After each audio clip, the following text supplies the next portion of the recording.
Este vídeo é a última parte de uma série sobre a vida do ex-presidente Lula. Este é o Visão Libertária, sua fonte de informações descentralizadas e distribuídas. Caso você tenha chegado até aqui de paraquedas e não tenha visto as outras duas partes, recomendo que pause este vídeo e assista ao conteúdo relativo à vida do Lula.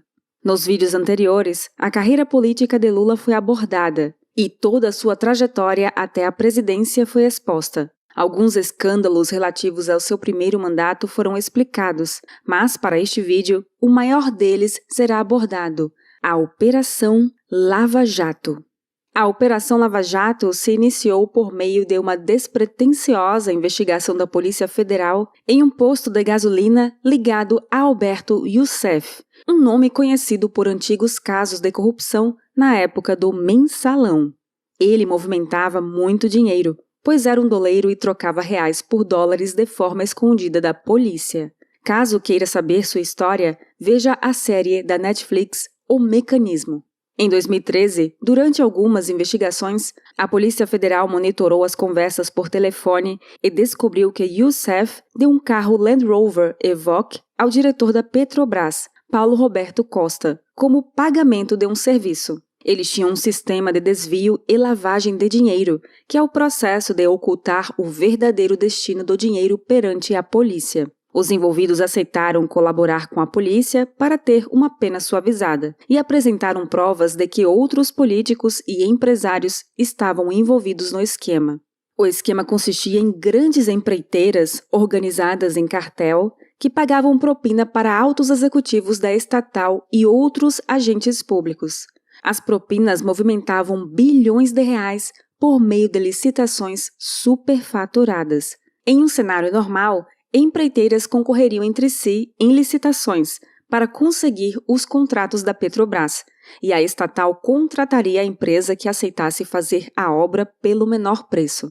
No caso desse esquema, as empreiteiras se cartelizaram em um clube para substituir uma concorrência real por uma aparente. Os preços oferecidos à Petrobras eram calculados e ajustados em reuniões secretas, nas quais se definia quem ganharia o contrato e qual seria o preço. O preço era inflado, pagando muito acima do preço real, cerca de 1 a 5% do valor, e esse dinheiro, pago por verba pública, retornava lavado para funcionários públicos e políticos. Os doleiros eram responsáveis por transferir o dinheiro das empreiteiras beneficiadas até os agentes públicos e políticos, onde era feita a lavagem de dinheiro. A Justiça constatou que houve cerca de 38 bilhões de reais desviados. Na época, o diretor da Petrobras afirmou que muito do dinheiro desviado foi utilizado em campanhas do PT, PP e PMDB. Youssef afirmou que Lula e Dilma sabiam do ocorrido. Eram os políticos que nomeavam as diretorias da Petrobras que faziam as licitações superfaturadas. Uma das empreiteiras que mais se beneficiaram do esquema foi a Odebrecht, e o metacapitalista Marcelo Odebrecht foi preso.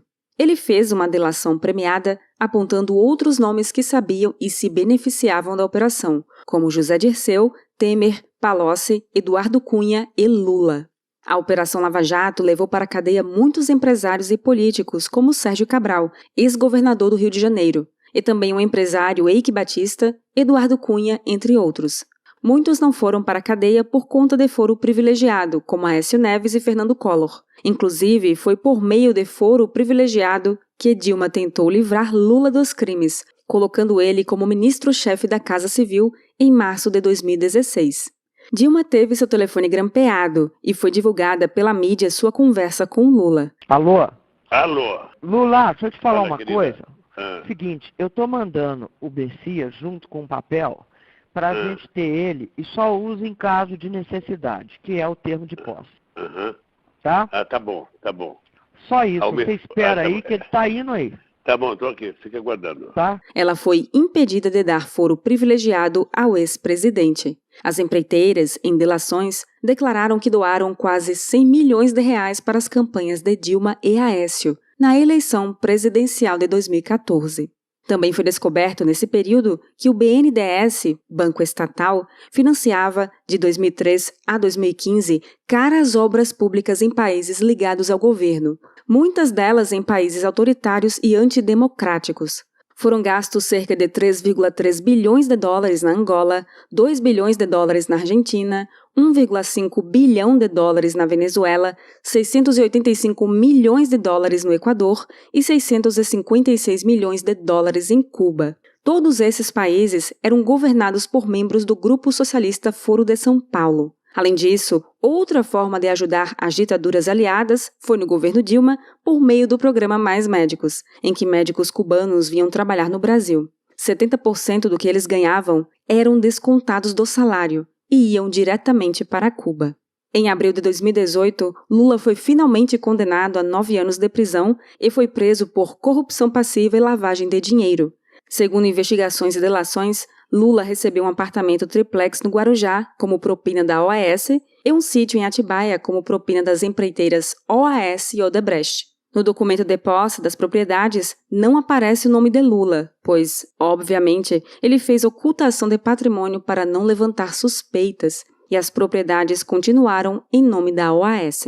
Foram utilizados como provas o depoimento do ex-presidente da OAS, Léo Pinheiro, que afirmou ter se encontrado com Lula em Guarujá para falar da reforma do triplex. Ele apresentou fotos, registros de imagens em visitas ao apartamento e conversas antigas no celular sobre Lula, além de depoimentos de funcionários contratados para a reforma no apartamento.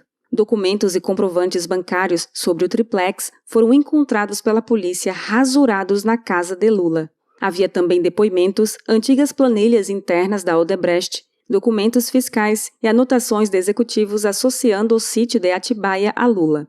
Houve muitas outras provas de muitos casos de corrupção envolvendo empreiteiras e empresas ligadas a Lula, como a propina da Odebrecht e lavagem de dinheiro por meio de suposta doação de R$1 milhão da Guiné Equatorial para o Instituto Lula. Em 2019, ele foi solto. E em 2021, obteve novamente seus direitos políticos com a ajuda do STF, por meio de anulação dos seus julgamentos. Ele não foi inocentado, pois ainda será novamente processado. Contudo, devo lembrar que isso aqui é Brasil, então com certeza vai demorar muitos anos. Lula é uma figura complexa, pois consegue caminhar entre a classe operária e os corporativistas bilionários. Ele consegue estar associado ao MST e, ao mesmo tempo, a latifundiários. Ao mesmo tempo em que se associa aos metacapitalistas, ele financia e ajuda outras ditaduras socialistas da América Latina. Ele é, em partes, parecido com o sistema de socialismo de mercado da China. Ele foi um homem de sorte, pois foi eleito presidente quando o Brasil estava crescendo, no momento em que a China e outras nações começaram a comercializar com o nosso país, e no momento em que o dólar caía por eventos externos. Ele usou do crescimento e da expansão de crédito para impulsionar seus programas populistas e saiu da presidência um pouco antes da bolha, ocasionada por suas ações, explodir. Infelizmente, até hoje, alguns pobres ainda enxergam o burocrata que o explora como um líder honesto. Agora, em 2022, o ex-presidente concorre novamente à presidência. Com este vídeo, esperamos que as críticas relativas ao seu governo fiquem esclarecidas. Pedimos para que vocês, libertários ou não, espalhem essa trilogia para quem considera votar em Lula no segundo turno. Mesmo que eles discordem do que apresentamos, tentamos ao máximo expor fatos que são facilmente verificáveis. Compartilhem os vídeos e façam com que a verdade chegue ao máximo de pessoas. Obrigada por sua audiência. Este artigo foi sugerido e escrito por Nathan Magnus, revisado por Donda e narrado por Baby Yoda. Se você deseja acompanhar nosso conteúdo, inscreva-se no canal e clique no ícone de campainha. Até a próxima!